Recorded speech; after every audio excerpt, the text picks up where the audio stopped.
Tiwari Hindu army. आज का मुद्दा है आर्टिकल 30 हटाओ।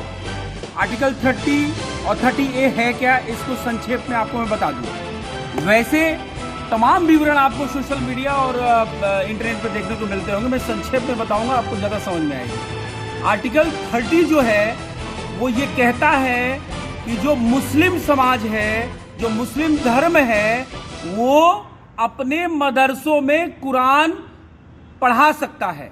ठीक है, जो मुस्लिम का किताब है, मुस्लिम का ग्रंथ है, वो पढ़ा सकता है। लेकिन आर्टिकल 30A क्या कहता है? वो कहता है कि जो हिंदू समाज है वो अपने विद्यालयों में, गुरुकुल में, किसी भी शिक्षण संस्थान में वो श्रीमद् भागवत गीता, रामचरितमानस या वेदों का ज्ञान नहीं दे सकता है। ये मैं समझ नहीं पा रहा हूं कि ये दोहरा रवैया क्यों, इस तरह का चरित्र क्यों, हिंदुओं के साथ इस तरह का अन्याय क्यों हुआ है, मुझे ये बात समझ में नहीं आ रही है। बहरहाल खुशी की बात, माननीय योगी जी ने कुछ महीने पहले उत्तर प्रदेश में जो मदरसे हैं उनको सख्त इंस्ट्रक्शन दे दिया था कि जनरल सिलेबस लागू करो वरना फंड आपका रोक दिया जाएगा।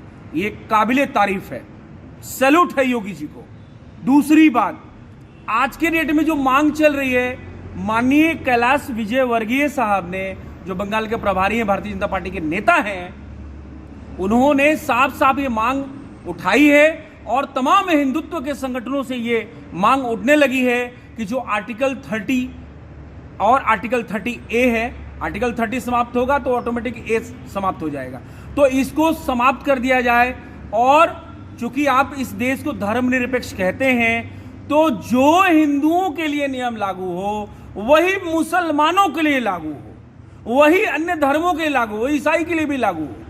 तो ऐसा एक पत्तल पे दो भाव तो नहीं चल सकता कि मुसलमान के लिए अलग रूल और हिंदू के लिए अलग रूल।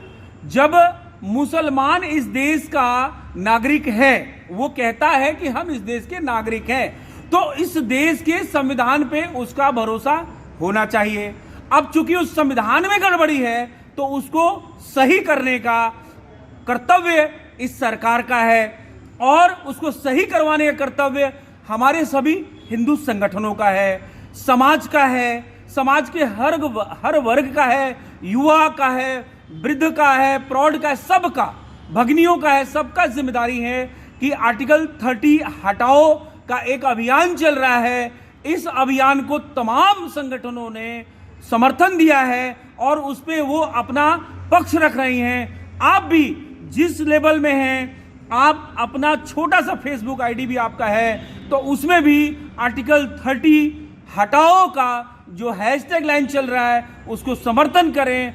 और ये आर्टिकल हट जाएगा तो देश में जो समानता आएगी और सबके लिए एक संविधान होगा। ये बिल्कुल बर्दाश्त नहीं है, ये बिल्कुल ही बर्दाश्त नहीं है कि एक पत्तल पे दो भाव हो। मुस्लिमों के लिए वो अपने मदरसों में कुरान पढ़ाएं और अपने तमाम तरह की जो किताबें वो पढ़ाएं, और हमारे शिक्षण संस्थानों में अकबर और बाबर पढ़ाया जाए। हम भी भैया श्रीमद् भागवत गीता पढ़ना चाहते हैं, हमारे बच्चे भी रामचरितमानस पढ़ना चाहते हैं। और हिंदू आर्मी की स्पेशल मांग ये है कि कक्षा 8वीं तक जो है रामायण और महाभारत, श्रीमद् भागवत गीता का ज्ञान अनिवार्य किया जाए और उसके बाद ग्रेजुएशन तक चारों वेदों का संपूर्ण ज्ञान हो और वो मैंडेटरी हो, उसको बिना वो लड़का पास न हो पाए, वो चाहे किसी भी धर्म का हो, क्योंकि बहुसंख्यक समाज का, बहुसंख्यक जो हिंदू लोग हैं, जो हिंदू के अनुसांगिक पंथ हैं, उनका देश है। तो मैं समझता हूं कि हमारे हितों में कार्य होना चाहिए, न कि अल्पसंख्यक के हितों में सारी चीजें। तो मैं ये चाहता हूं दोबारा हिंदू आर्मी की तरफ से, भारत के सभी हिंदू सनातनियों की तरफ से, राष्ट्रीय जितने भी राष्ट्रवादी धर्मनिष्ठ लोग हैं उनकी तरफ से ये मांग उचित है और इस मांग का हिंदू आर्मी पूर्णतः समर्थन करती है कि आर्टिकल 30 हटाओ, हटाओ। जय श्री राम, जय बजरंगबली, जय हिंदू आर्मी।